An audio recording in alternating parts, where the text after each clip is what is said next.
First of all, introducing our challenger. Out of the blue corner. He's going to step in and he does. It's all over. Let's bring on the boom. This is Eternal MMA.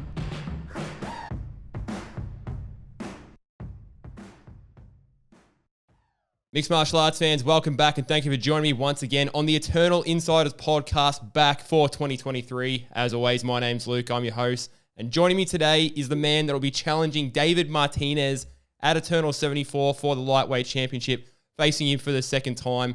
Man fighting out of and proudly representing Stockade Training. It's Mr. Blake Donnelly. Blake, how you doing today, man? Thanks for joining me. I'm going good, man. It's fight week. A little bit low on calories, but I'm feeling good. So, yeah, nice to be here. Well, we're less than a week out, man. So I was going to ask you, like, how are you feeling? How are you feeling mentally? How are you feeling physically? I know it's sort of that lead up and we're probably going for that weight cut, but what's the buzz like? You jazzed? We good to go? Good, man. It's a little bit different to the rest. Probably because I've never rematched anyone before. So it's interesting in that aspect, you know. But besides that, man, you know, going for the Australian title, have to be hyped for that. So, you know, yeah, feels good. I'm ready. Let's cast it back. I mean, to the last Eternal fight you're on, the fight against Josh Bruin. I mean, what a fight that was, you know, a three-round back and forward fight. I mean, in hindsight, was that sort of the perfect way to kind of set you up for this title fight coming in, back and forth war, like we sort of said, you know, huge experience for you. I mean, hindsight, was that sort of the perfect way to sort of get you prepared for this fight? Yeah, 100%, mate. Yeah, I've got to display everything, you know. It was one of those fights where I got to mix it up. I feel like a lot of these opponents that I go against, they're, you know, rather strikers or grapplers. So, you know, I'll go in with a game plan. But with that one, I was just coming in there to scrap, and it made for a fun fight. And, you know, yeah, it really engraved my position to go for the title. So, yeah, it was perfect, to be honest. Now, you said after that fight that you feel like maybe you had some detractors, you had some doubters coming into that fight. Now, given that performance from yourself and assessing that performance 6 months on, do you feel like some of those doubts are being put to bed? You know, some of those detractors maybe being a bit silenced. Like, how do you sort of assess that going forward? Do you think those doubts have been firmly put by the way now? I think people have short memories. Originally, when Martinez and I were scheduled to fight at the end of last year, a couple of months ago, everyone remembered, and, you know, I had a little bit of hype and whatnot. But, you know, leading into this one again, you know, some people have trained with him before, you know, been talking to me and just saying, you know, oh, he's strong, this, that, and the other thing. So I feel like people are quick to forget, which just makes me want to make another statement again, you know. So, yeah. Now, you said after your last performance, there were three probably vital factors that contributed to your recent run of form and then that subsequent win that you had. You said that was consistency, getting back into your proper gym, and even being humbled in that one and only loss that you had. Even going so far as to say that maybe a little bit cocky coming into that fight. Like, do you see parallels in your mental growth alongside the gains that you're making, you know, physically and with your skills as an athlete as well? Yeah, big time. I'd say I matured so much between the last fight, you know, like, yeah, I'd say big time, you know, big sort of mental level up. Definitely when you lose, it's a level up. I've been on a losing streak before in amateurs. And yeah, you always get a lot more out of losing a fight, I feel, if you take it the right way. So yeah, it was good, man. I've definitely developed a lot over the last 12 months, more than throughout my whole career, surprisingly. Now, even in the lead up to that fight, you had some pullouts, you know, from your opponents, you know, due to injury that you sort of thought. Yeah. Looking back on that, is that still a belief that you hold that maybe some of those injury pullouts that you had weren't necessarily injuries, but maybe potentially just ducking the fight with you? I do. Yes, I do believe that. I don't believe in coincidences. I think, you know, it was like 4 or 5 people in a row.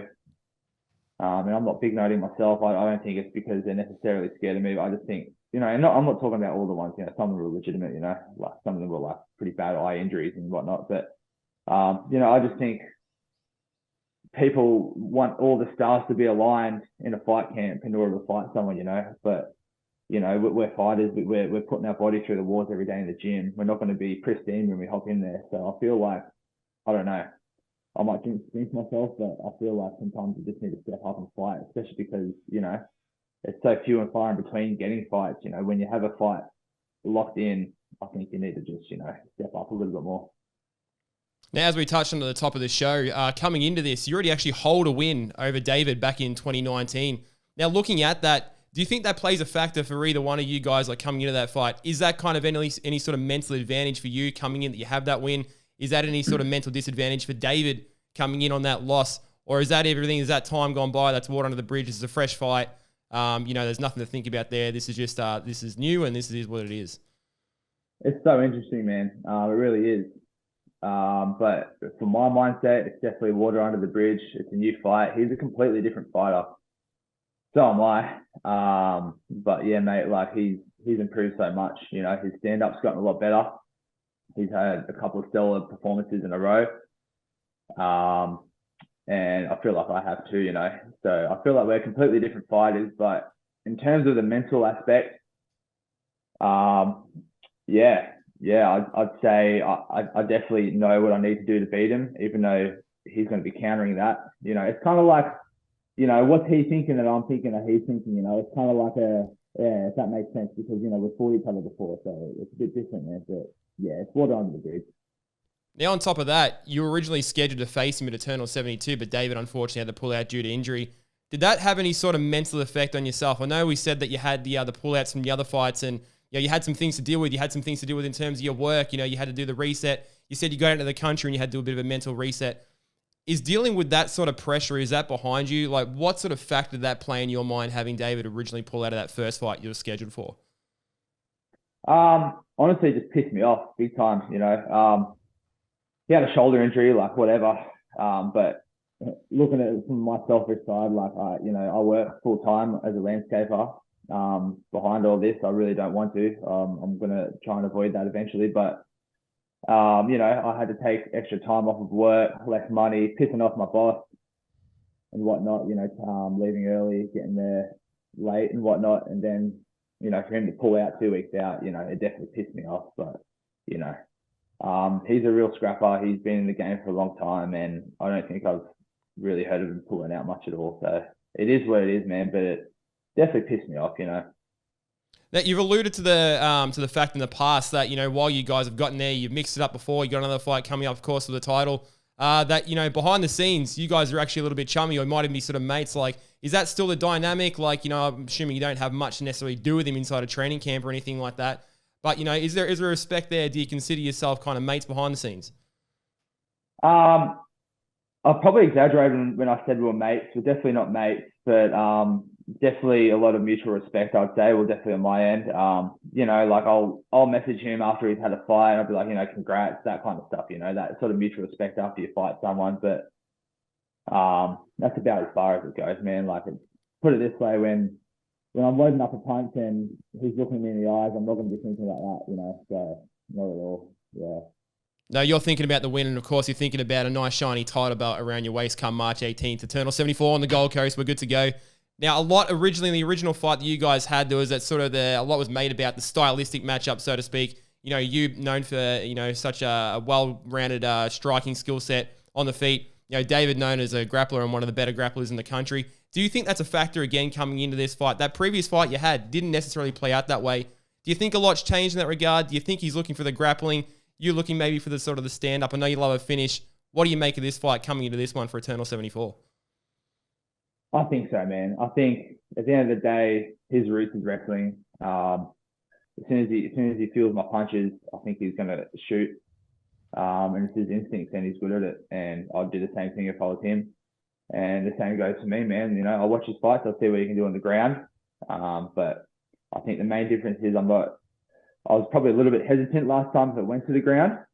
But this time I have no fear at all if it goes to the ground. So whatever, and I'm not afraid to mix it up too. So I'm definitely going in there with a different mindset. Not the same game plan necessarily at all either.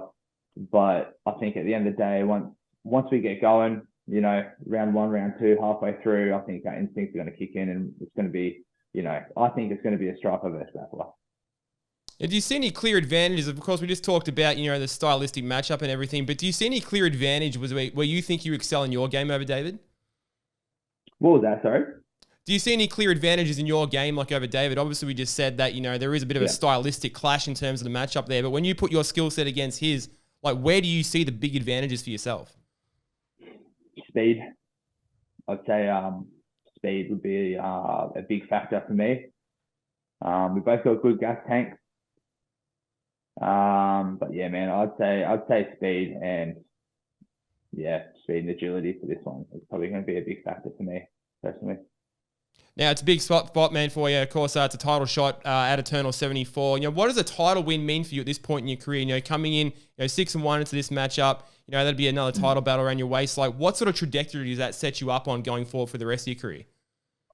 Mate, it just puts a lot more eyes on me. I feel like I'm a bit of a dark horse in the lightweight division at the moment. Because I have all these pull-outs. I'm not very active, not by choice. I think once I have that belt wrapped around my waist, it's going to put a lot of eyes on me, and that's what you want. So I'd say it's a huge fight for me, obviously, but once I have that belt, it just projects me. A lot of people look at me after that, so it's knocking on a lot of doors after that. And as we said, man, I know you're a guy that doesn't like decisions. Do you have a prediction? Like, I know a lot of fighters don't necessarily like to make predictions, coming into their fights, but I know you like a finish. I know you like a knockout. What do you see happening come March 18th in the Gold Coast? I say it's going to go into the deep waters. Say it's going to be a later sort of fight, and we're just going to see who wants it more when it gets to the deep waters and when it gets hard. And I know I want it really, really badly. So that's all I'll say about that. You heard it here first. Blake Donnelly coming in hot for Eternal 74, challenging David Martinez for the lightweight championship March 18th in the Gold Coast, live and exclusive on UFC Fight Pass. If you're not tuning in for this one, you're an absolute mad person. So make sure you're tuning in there. If not, you're attending the event live. It's going to be absolute fireworks. Blake, thanks for joining me today, man. Pleasure to talk to you for the first time. All the best come Eternal 74, and we hope to have you on at some point in the future. Good on you, mate. Sounds good. Thanks for having me. All the best, man. Thank you.